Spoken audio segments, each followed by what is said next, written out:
Hello students, welcome to the video lecture series in compiler design. In last lecture we have seen the cousins of compiler and the passes in compiler. Today in this lecture we will see the bootstrapping and the cross compiler. What is bootstrapping and what is cross compiler? So let's start. Bootstrapping in compiler design. Bootstrapping क्या है? Bootstrapping is the process of writing a compiler in the same programming language that the compiler is intended to compile. इसका मतलब है कि compiler जो है वो particular एक प्रोग्राम है, एक सॉफ्टवेयर है, एक प्रोग्राम है जिसको एक दूसरे कंपाइलर को कंपाइल करना पड़ता है. कंपाइलर जो है एक प्रोग्राम को लेता है ऐसे इनपुट और एक प्रोग्राम जो है आउटपुट जनरेट करता है. Input program high level language में है, आउटपुट प्रोग्राम मशीन लैंग्वेज में है और कंपाइलर खुद एक पर्टिकुलर लैंग्वेज में बना है, डेवलप किया गया है. तो इस कंपाइलर को भी हमें कंपाइल करना पड़ता है और उस कंपाइलर को भी हमें कंपाइल करना पड़ता है. तो इस तरह से सीक्वेंस में कॉम्प्लेक्सिटी बढ़ती चली जाती है. ये बिल्कुल उसी तरह है जैसे कि एग एंड चिकन प्रॉब्लम, कि पहले एग अंडा आया या मुर्गी. तो इस तरह से ये क्वेश्चन है कि कंपाइलर है तो कंपाइलर को कंपाइल करने के लिए कंपाइलर यानी पहले लैंग्वेज आई है, कंपाइलर है तो कंपाइलर को भी कंपाइल करना पड़ेगा किसी दूसरे कंपाइलर से और जो दूसरा कंपाइलर है उसको भी कंपाइल करना पड़ सकता है किसी दूसरे कंपाइलर से.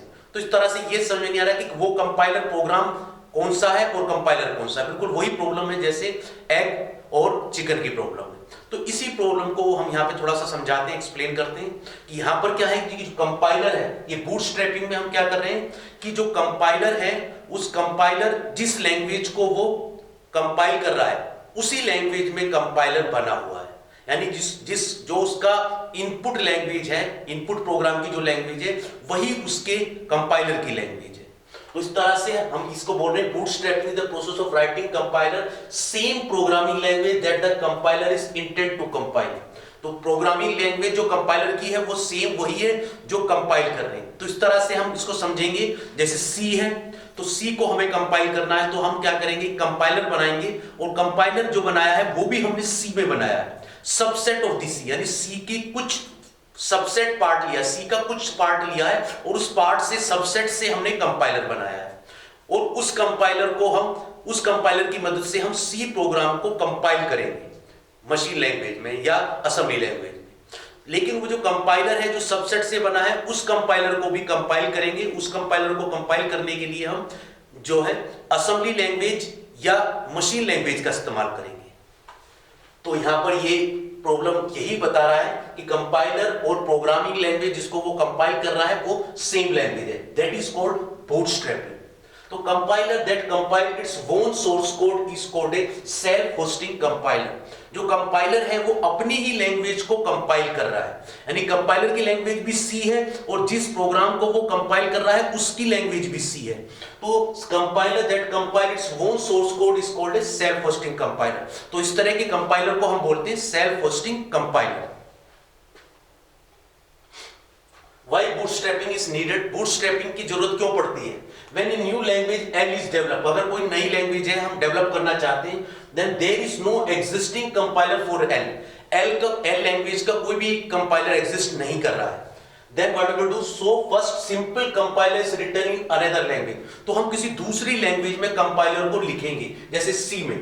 Then compiler is rewritten in L itself. तो पहले सी में लिखेंगे और फिर हम कंपाइलर को उसी लैंग्वेज में लिखेंगे जो लैंग्वेज हम कंपाइल करना चाहते हैं यानी कि एल. तो then the compiler is rewritten in L itself and the earlier compiler compiles the new one.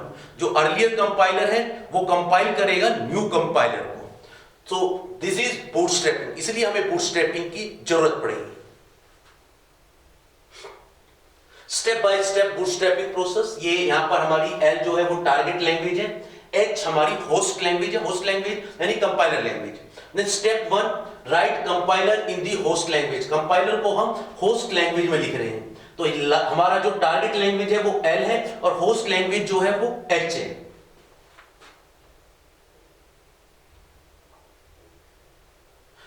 Host language हमारी H है और कंपाइलर लैंग्वेज जो टारगेट लैंग्वेज है वो L है. तो compiler for L written in H. Compiler L का हम लिख रहे हैं, compiler for L written in H, यानी एल लैंग्वेज को कंपाइल करने के लिए हम कंपाइलर बना रहे हैं जो एच लैंग्वेज में कंपाइल होगा या लिखा गया है या डेवलप किया गया है एच लैंग्वेज में।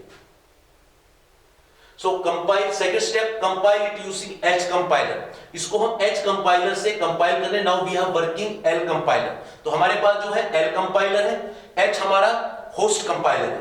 Now we are working on L compiler. Then step 3, rewrite the compiler in L. अब हम उस कंपाइलर को एल में लिख रहे हैं, यहां पे हमने होस्ट कंपाइलर है एच में, यहां पर हम एल में लिख रहे हैं, तो compiler for L written in L, तो यहां पर एल है, यानी हम हमारा जो टारगेट लैंग्वेज है वो भी एल है और जो होस्ट लैंग्वेज है वो भी एल है। वहां पर होस्ट लैंग्वेज और जो टारगेट लैंग्वेज थी वो डिफरेंट थी, यहां पर टारगेट लैंग्वेज हमारी एल है, होस्ट लैंग्वेज एच है, जबकि यहां पर हम क्या कर रहे हैं, दूसरा कंपाइलर बना रहे हैं जिसमें हमारी टारगेट और होस्ट लैंग्वेज दोनों ही एल है।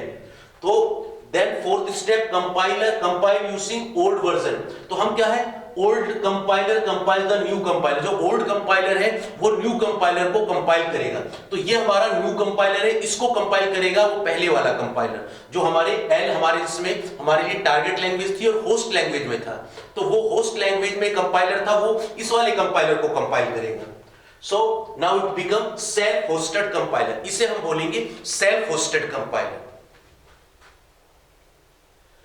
रियल वर्ल्ड एग्जांपल में हम देखेंगे, जैसे early C compiler was first written in assembly language, जो पहला कंपाइलर है वो हमने असेंबली लैंग्वेज में लिखा है। Later it was written in C and compiled using older version, फिर हमने सी लैंग्वेज में कंपाइल किया है, या ओल्डर वर्जन जो सी लैंग्वेज है उसमें हमने इसको रीराइट किया है। Then modern Java compiler is written in Java itself, जो जावा का कंपाइलर है वो जावा में ही लिखा गया है। तो इस तरीके के ये, इसे हम बोलते हैं बूटस्ट्रैपिंग, कि सेम लैंग्वेज को ही वो कंपाइल कर रहा है, होस्ट लैंग्वेज की जो लैंग्वेज है वही कंपाइलर उसी प्रोग्राम की लैंग्वेज को कंपाइल कर रहा है। Advantage of bootstrapping, test full language capability, ये लैंग्वेज की कैपेबिलिटी को टेस्ट करता है। Improves compiler reliability, makes language independent and easier future update, जो फ्यूचर अपडेट को हम आसानी से इंप्लीमेंट कर सकते हैं। लैंग्वेज को इंडिपेंडेंट बनाता है। इंप्रूव कंपाइलर रिलायबिलिटी, कंपाइलर की रिलायबिलिटी या भरोसा जो है वो इंक्रीज हो जाता है। Test full language capability. Disadvantage क्या है, रिक्वायर्स इनिशियल कंपाइलर, एक इनिशियल कंपाइलर की जरूरत हमें पड़ती है। एंड कॉम्प्लेक्स प्रोसेस, कंपाइलर का ये कॉम्प्लेक्स प्रोसेस है, क्योंकि हमने देखा कि कंपाइलर जिस लैंग्वेज को कंपाइल कर रहा है उस लैंग्वेज को, और जो कंपाइलर की अपनी लैंग्वेज है वो डिफरेंट भी हो सकती है, वो सेम भी हो सकती है। अगर सेम है वो दोनों language, then that is called bootstrapping, और अगर डिफरेंट है तो वो दूसरा कंपाइलर है जो उसको कंपाइल कर रहा है लैंग्वेज को। उसके बाद हम देखेंगे सेकंड टॉपिक है cross compiler.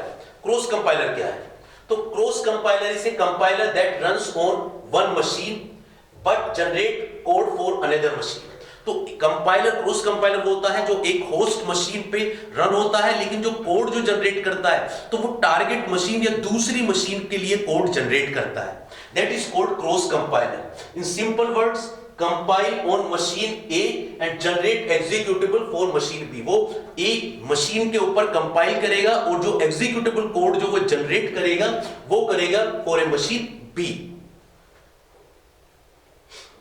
Why cross compiler is needed? Cross compiler की हमें क्यों जरूरत पड़ी है? First of all, embedded system used in embedded system. Embedded systems होते हैं जो हमारे जो इलेक्ट्रॉनिक्स डिवाइसेस हैं, जिसमें जो ऑपरेटिंग सिस्टम होते हैं वो इलेक्ट्रॉनिक डिवाइस से कपल्ड होते हैं, और वो इलेक्ट्रॉनिक डिवाइस को कंट्रोल करने के लिए, उनको प्रोसेस करने के लिए, उनको मैनेज करने के लिए हम एम्बेडेड सिस्टम का इस्तेमाल करते हैं। एक टाइप का ऑपरेटिंग सिस्टम है जो मॉडर्न इलेक्ट्रॉनिक्स डिवाइसेस में होता है। दूसरा है मोबाइल डिवाइसेस, हम मोबाइल डिवाइसेस में इस्तेमाल करते हैं क्रॉस कंपाइलर का। मोबाइल डिवाइसेस जो होती है इसमें जो हम सॉफ्टवेयर जो डाल रहे हैं दूसरे प्लेटफॉर्म के लिए हम डालते हैं। OS development, operating system development में भी डालते हैं। मोबाइल डिवाइसेस में भी हमारा ऑपरेटिंग सिस्टम होते हैं, जैसे एंड्रॉइड है या आईओएस है, तो इस तरीके के ऑपरेटिंग सिस्टम को भी हम इसमें बिल्ड करते हैं। ओएस डेवलपमेंट है, operating system development. Micro controller programming, micro controller programming है जो हम माइक्रो कंट्रोलर का इस्तेमाल करते हैं अलग अलग डिवाइसेस को कंट्रोल करने के लिए, उनको प्रोसेस करने के लिए। Example, develop program on Windows PC and generate code for ARM process. हम एक प्रोग्राम बना रहे हैं जहां पर विंडो पीसी में, और वो क्या कर रहा है, कोड जनरेट कर रहा है ARM प्रोसेसर के लिए, यानी प्रोग्राम तो विंडोज में है लेकिन वो जो टारगेट कोड जो जनरेट कर रहा है वो ARM प्रोसेसर है।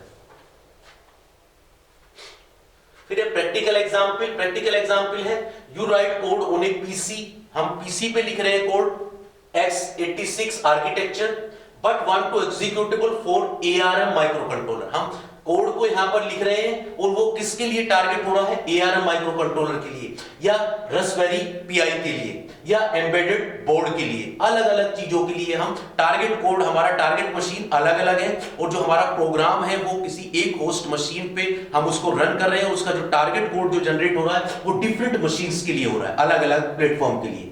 Then you use cross compiler like GCC ARM cross compiler।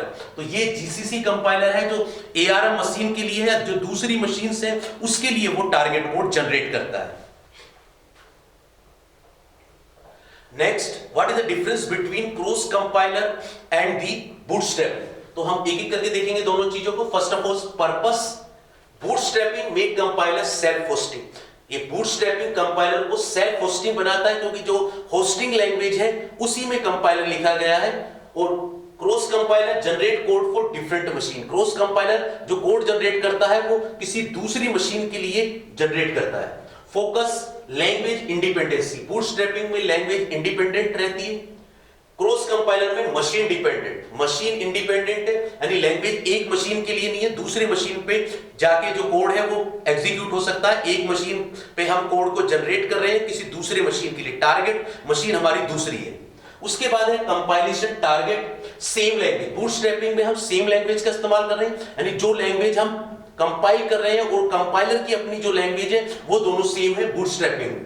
जबकि क्रॉस कंपाइलर में डिफरेंट आर्किटेक्चर, क्रॉस कंपाइलर में डिफरेंट आर्किटेक्चर्स हैं, यानी एक कंपाइलर हम एक मशीन पे हम उसको रन कर रहे हैं लेकिन वो जो टारगेट कोड जो जनरेट कर रहा है वो किसी दूसरी मशीन के लिए या दूसरे प्लेटफॉर्म के लिए डेवलप कर रहा है। उसके बाद एग्जाम्पल में यहां पे जैसे जावा कंपाइलर रिटन इन जावा, ये बूटस्ट्रैपिंग में कि जावा कंपाइलर को हम जावा में ही लिख रहे हैं सेल्फ होस्टिंग। क्रॉस कंपाइलर में PC compiling for ARM device. PC जो है वो हमारा कोड लिख रहा है, टारगेट कोड जो है वो जनरेट कर रहा है, वो है ARM डिवाइसेस के लिए। ARM डिवाइस मतलब जो टारगेट मशीन है या टारगेट प्लेटफॉर्म है उसके लिए ये कोड को जनरेट कर रहा है। तो क्रॉस कंपाइलर एंड बूटस्ट्रैपिंग वो दोनों को हमने देखा है कंपैरिजन में। और बूटस्ट्रैपिंग का जो है मेनली हम कंपाइलर की को कंपाइल करने के लिए बूटस्ट्रैपिंग का इस्तेमाल करते हैं, जबकि क्रॉस कंपाइलर में हम जो टारगेट कोड जो जनरेट करते हैं वो टारगेट कोड जो होता है दूसरी मशीन के लिए होता है। जिस मशीन पे एक मशीन पे हम टारगेट कोड्स को रन कराते हैं हम कंपाइलर को, और जो टारगेट कोड उस मशीन पे जनरेट होता है वो किसी दूसरी मशीन का होता है। So this is all about bootstrapping and the cross compiler. Thank you.